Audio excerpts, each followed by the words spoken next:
Okay, so today we're diving deep into the economy of Trinidad and Tobago.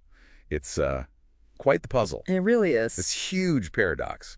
Massive wealth from oil and gas, right? Hmm. But alongside that, just constant economic instability, these recurring crises. hmm And it's a vulnerability they knew about almost from the start. We looked at those sources, and there's a World Bank report from, 1966? Yeah, 66. Calling the dependency on oil the most serious development problem. Yeah. Right there, baked in from the beginning. So the big question then is why that early warning wasn't really headed off. Tell us about this cycle, this trail of booms and busts since independence in 62.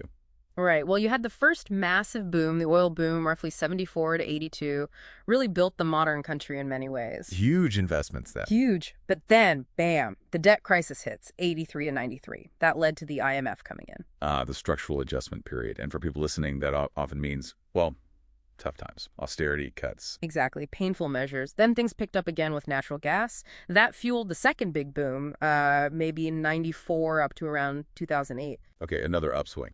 But here's the crucial shift. The downturn that started around 2009, it's different. It's not just about managing volatile prices anymore. How so? Now it's about managing actual physical scarcity.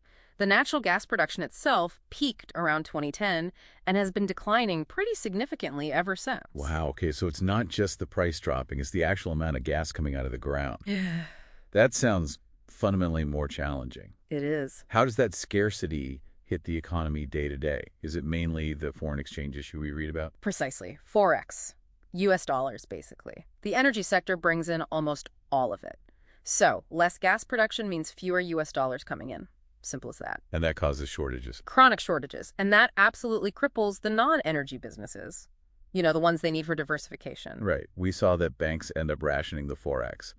And businesses, particularly the small and medium ones, SMEs, they're waiting months, like 3 to 9 months sometimes. Yeah, just to pay their overseas suppliers for things they need to operate.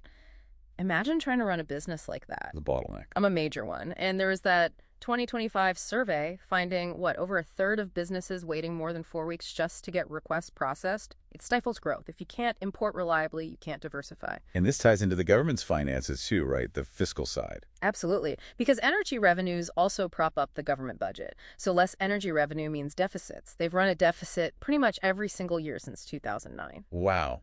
Except for that one small surplus in 2022. Yeah, that was a blip due to the temporary price spike after the Ukraine invasion. But the trend is clear. Public debt reached almost 71% of GDP in 2023.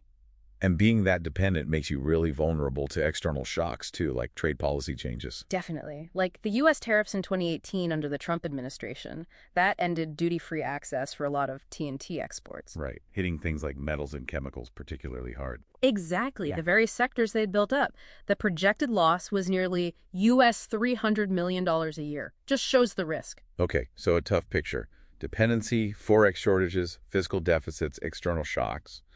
But you mentioned a potential shift recently, something about growth. Yes, this is maybe the most interesting part now. The recovery that started around 2022, 2023, it's different. For the first time in ages, growth seems to be coming from the non-energy sector. While the energy sector is actually shrinking. Correct. Non-energy grew about 4.2% in 2023, while energy contracted by 3.1%. It's fragile, sure, but significant. So that signals a potential turning point, a real structural break. Potentially.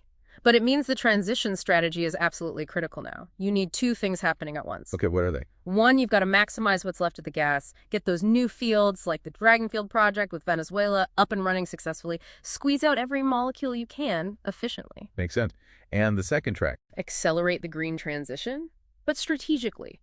The big opportunity seems to be using renewable energy solar, wind, to produce green ammonia and methanol.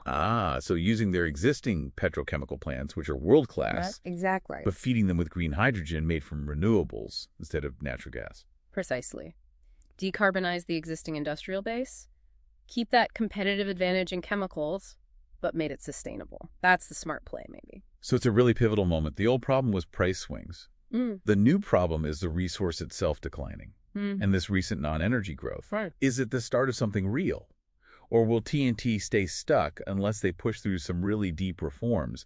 Things like, a solid fiscal rule to save any windfalls, and fixing that whole Forex market mess. That's the multi-billion-dollar question, isn't it? Can they finally break that cycle? The next few years will be telling.